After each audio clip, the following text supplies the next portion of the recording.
Hey everybody! Good morning. Welcome to Advisory. This lesson is all about resiliency. Okay, so for the next couple of days, we're going to talk about this.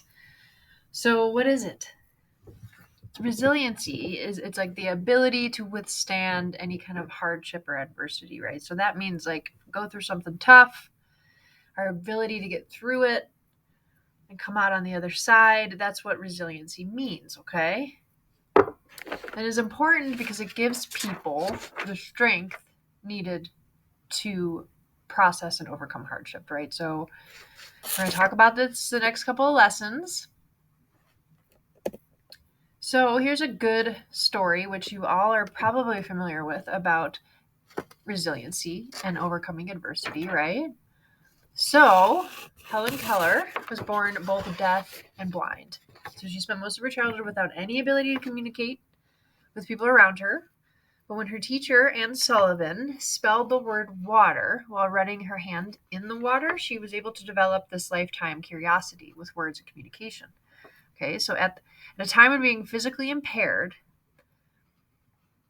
could limit you to a life of poverty at that time, right? So Helen, she was the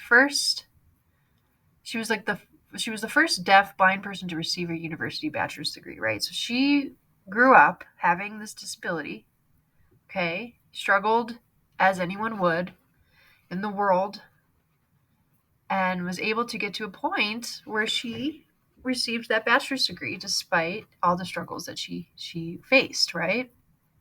So this lesson is going to teach us how to get from those stuck points, right, to solution points. And we're going to see how we can get help facing big problems and use the grit to grow. So you've probably heard of the word grit. We're going to talk about it. Okay. So stuck points aren't necessarily emotions, okay, but they're more like thoughts that result in distressing emotions, right? It's kind of what we're telling ourselves in our heads. We've talked about like that negative self-talk. That's kind of what we're talking about when we're talking about stuck points, okay? So it's like when you're thinking all or nothing, like it's either this or it's that, and there's no gray area in between, okay? So, for example, a person might have thought, like, I should have done more to keep my relationship right. So there's like that feeling of guilt. So there's the emotion guilt, right? But the thought is the stuck point. The thought is where we are stuck, okay? And that guilt is what prevents people from moving, or that particular person from moving forward. So that feeling and that emotion is what prevents us from continuing and trying again and all those things. So for example, we have these scenarios. So Melanie, she looks so bummed out. She's been working hard in her chemistry class, but she failed the final and then got a D in the class. So she was worried the D would prevent her from getting into some colleges. So this is a point where she's like hits a wall, right? She's like, but I studied so hard and then I got a D and now what's going to happen? And right. So it's like, so she could do one or two things. She could continue to think negatively, like, oh, everything's over and this is just the beginning of the end kind of thing, right? Or she can push on. It's that resiliency we're talking about, okay? Ryan over there, he's sad that his girlfriend broke up with him. So he's devastated and he could barely sleep at night. So right now, the emotions he's probably feeling are just disappointment, sadness, heartbreak, right? But the thoughts, the things he's telling himself, he very well might be like, I'm never going to find anyone like this again. She was the best thing that ever happened to me. I screwed up. I did this. I did that. I could have done this better, right? These are the thoughts that keep us from moving forward. Okay, that's those stuck points.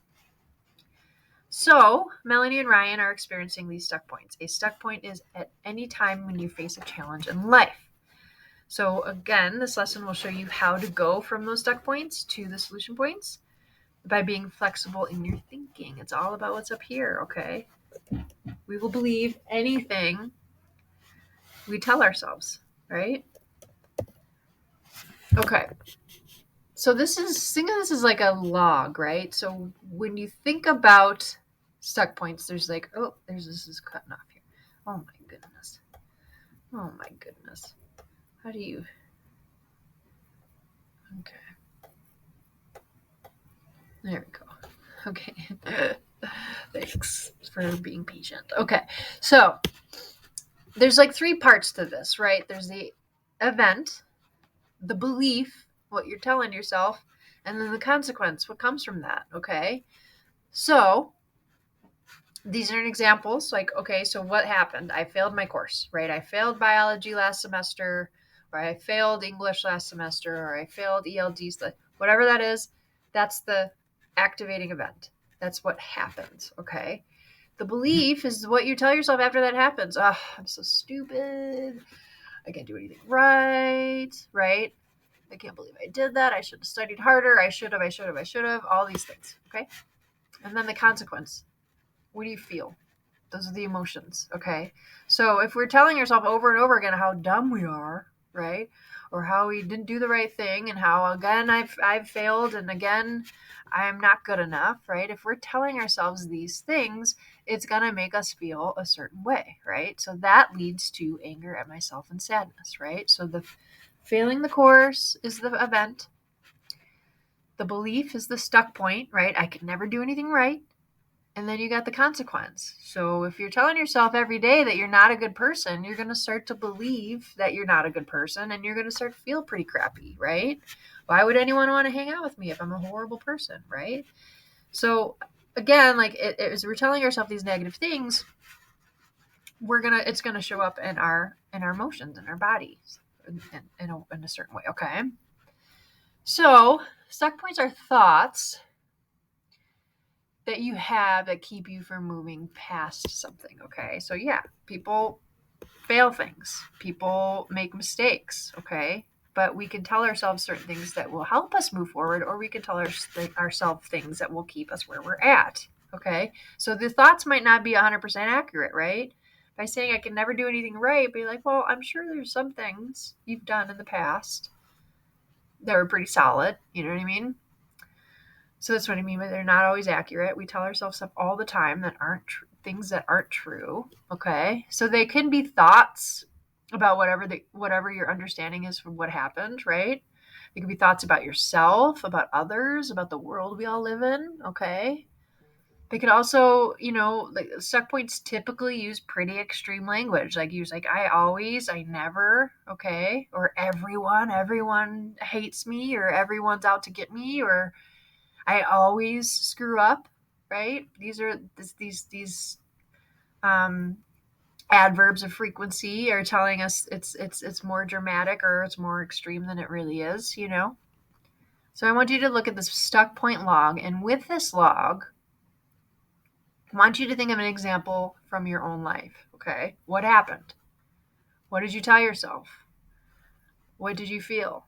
Okay, it's important to recognize the feelings, right? And why is that? Just kidding, you're not going to respond. Because if you understand the way you feel and what's going on with you, you can prevent it from getting worse, or you can prevent it from happening to begin with, right? Okay. So think of an event. What happened? What did you tell yourself after it happened? And then what did you feel? Okay, because of what you happened, or because of what you were telling yourself. Okay, this is something I want you to either write in your journal, discuss as a class, discuss with the person next to you, however your teacher wants to do this. Okay. But I encourage you to think of an event. How did it play out? Okay. Okay, guys. Have a good day.